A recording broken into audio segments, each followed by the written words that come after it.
my name's Desiree, and this is my first episode of Cooking with Wine, where I cook with wine and sometimes I even add it to the food.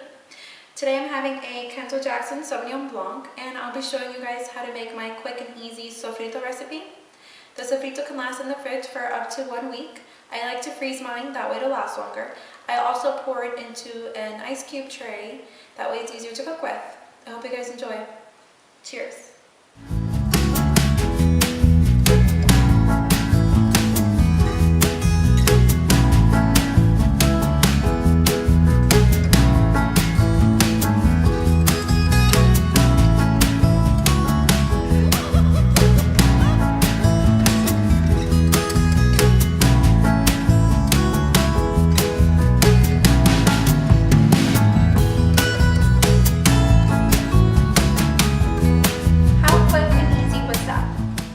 Thank you so much for watching.